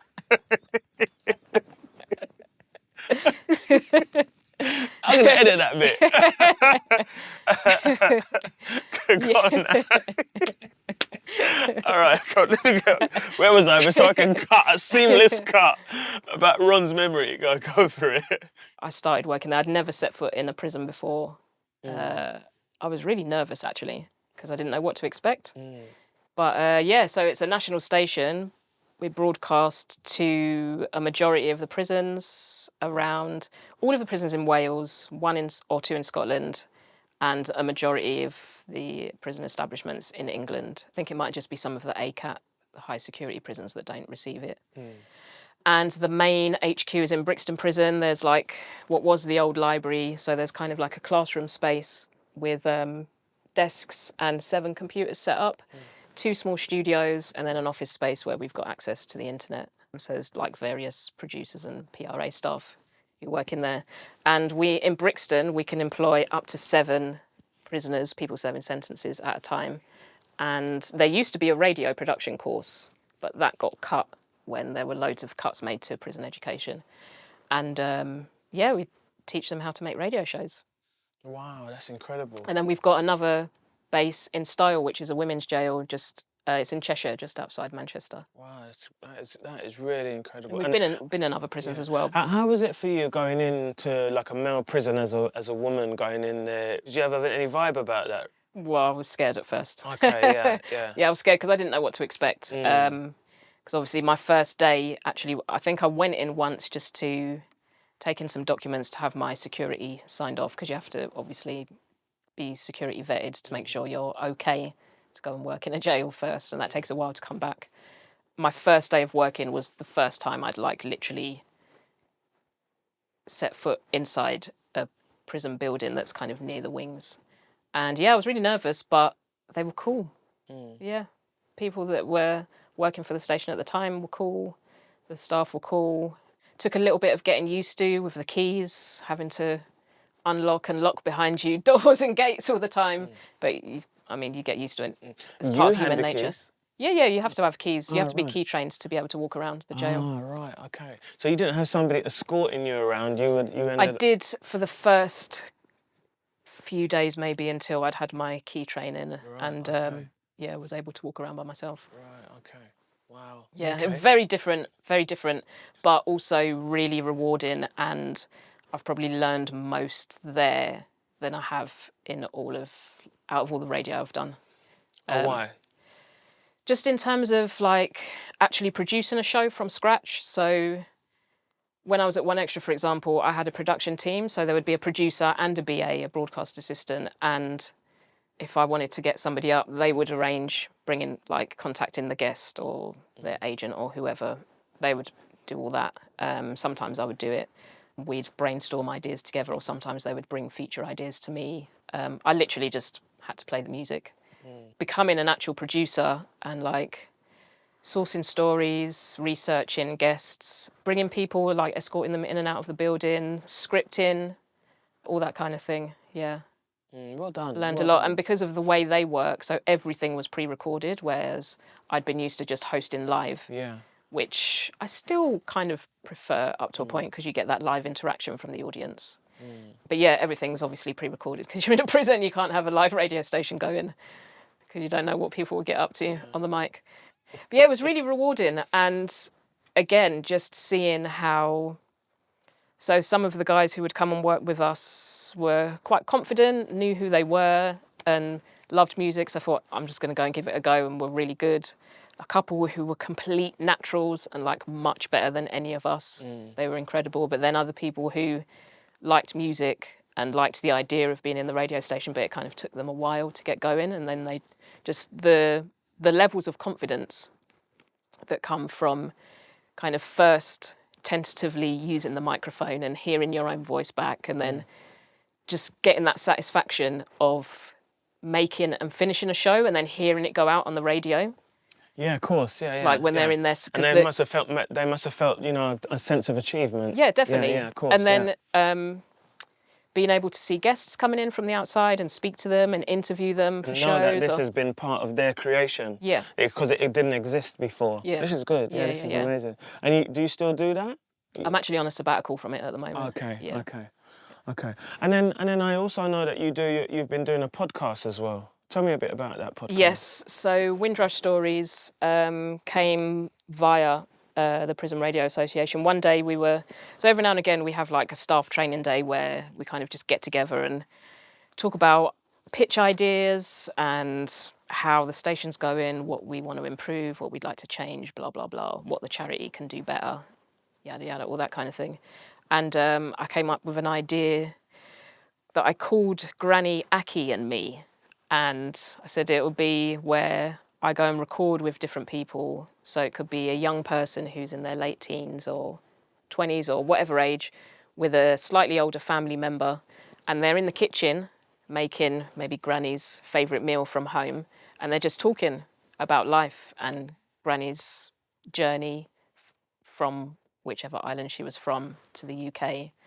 And just talking about life, but while cooking this meal. Amazing. And that kind of, so it was just like a brainstorming idea. A bit later, this funding came up, this round of funding, and it was via the Windrush Day grant. And my boss Andrew was like, oh, remember this thing you talked about in our meeting? Like, if you can rework this, we could pitch it to them and try and apply for some funding. Mm-hmm. And so we did, reworked it and won some funding. And I made the first season during the first lockdown, which was really heavy, really, really heavy. But I was really proud of it as well. When you say heavy, what do you mean by that? Well, because it was like COVID, like nobody knew what was happening. Went from being in the office, being able to bounce ideas and work with other people in Brixton, to working from home, being there alone with my cat. Not really speaking to people that much. Okay, in that terms, I thought you meant the content itself became... So it was like a perfect storm of just really heavy stuff happening. Right, so it was COVID, the Black Lives Matter resurgence, which was really heavy for all of us. Awesome. And just seeing all these arguments within our music, a lot of people denying that it's of black origin. It comes from black music, like jungle, drum and bass. A lot of people online just disagreeing. Yeah? Yeah. I never saw any of that. Well, you're lucky. Because I don't go online. But I mean, if you anyway. You're lucky. So there was that. Yeah. All this back and forth happening, and just the content really. Yeah. Even though I got to speak to some obviously amazing people sharing amazing stories, but just the same threads running through all of them, like just the struggles that our parents and grandparents went through, like to come here, they were invited here, the Windrush generation, quote unquote, invited here to help rebuild the mother country. Come on, it's your duty, you're British citizens, but like in another part of the world. And they got here and it was anything but a glorious welcome. And was this because there was this whole government thing they were doing with this deportation thing, Was this pre that? Or was it post that? So that's kind of been constant, but it was... so you're talking about when it was like first blowing up in the Guardian newspaper? Yeah. I can't remember. Because that's really interesting. Because it had no correlation to that. Then obviously that's the point I'm making. It was just something that you were doing. I think it was kind of in the papers as well at the same time. But that wasn't because I've what made 3 seasons now. Do it. That's not what made you. Yeah. That's not what made you do it. It was just so happens that was there at the same time. Yeah. And so it was. So I think we released 13 episodes in the first series. One of them was over a period of how long a time? In one day. 30. You shot 13. You recorded 13 in one day. No, I didn't record 13. They were released.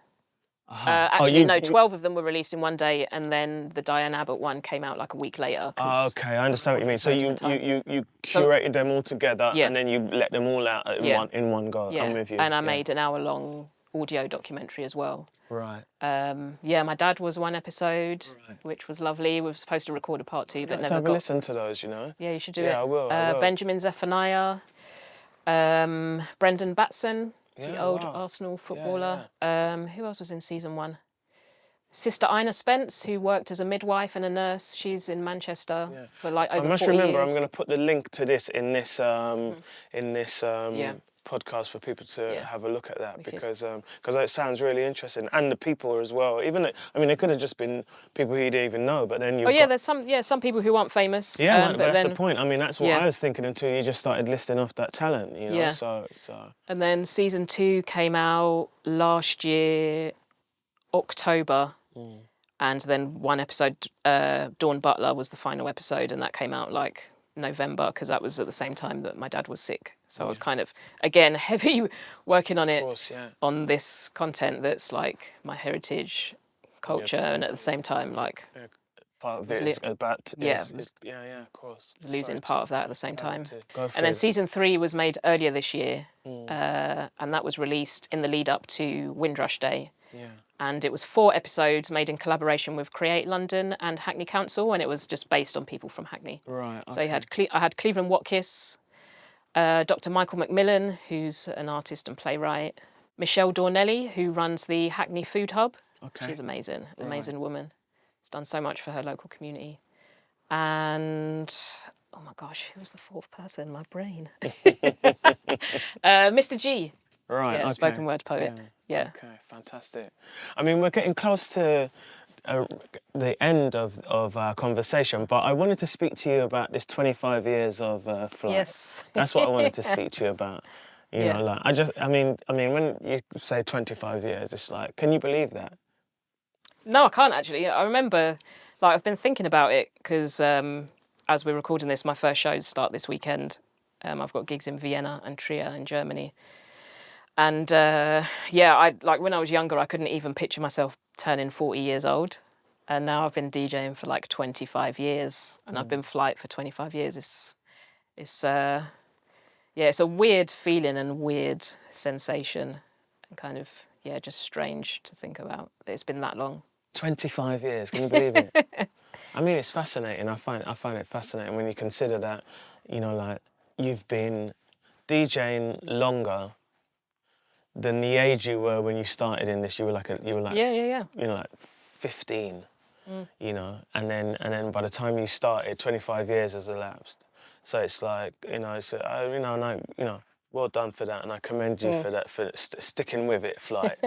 Well, it's thick like and thin. It's a lifetime commitment for all of us, isn't it? Like when you truly fall in love with the music and the culture, it stays with you the whole time. And actually, the documentary series that I just produced and narrated for the BBC, Turn It Up, A Short History of Drum and Bass, made it for a production company called Cup and Nuzzle, and just some of the feedback that I've had and some of the emails that people have sent, and they've been really heartwarming and special.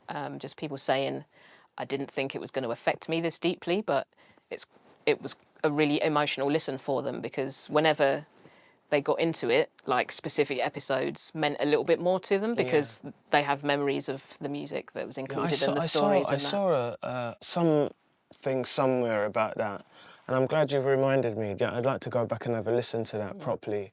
I mean, it's good. You've been completely kind of like, embroiled in this whole sort of like scene since you started, and something that was quite interesting when you said about how we were speaking about women, and we were speaking about how when women and life just takes over and whatever, and they're expected to do X, Y, Z, and I think to some degree, not even to some degree, it's factual that is the case. I think that the fact that you've been able to like roll this out, because clearly you had your ups and downs in life where you've kind of like, where we probably haven't discussed them here because we deliberately stayed on topic, but where you've had to say, well, something, maybe consider that life for a moment. Nevertheless, you still always come back to this, which is like, like, here I am, a perfect example. Exactly. We all go through moments where we think, what am I doing? Like, why am I sticking with this? Why am I doing it? And it could be because you're not really feeling some of the music that's coming out, or something happened, or someone let you down quite badly. Still keep on coming back to it. Yeah, It's got a grip. Shit keeps on calling me. Yeah. Flight, look, I want to say thank you very much for joining me today. Thank you, Ron. I really appreciate it. I hope you've enjoyed our chat. I hope you learned some things. Yeah, I've learned a lot. I've learned a hell of a lot. It's been a therapy session for both of us. Yeah, that I'm going to be able to take away and use moving forward. Thank you very much, yeah? Wicked. When we normally hug it out. Thanks for joining me, darling. Thank you. Oh, yes. That was great. I enjoyed that.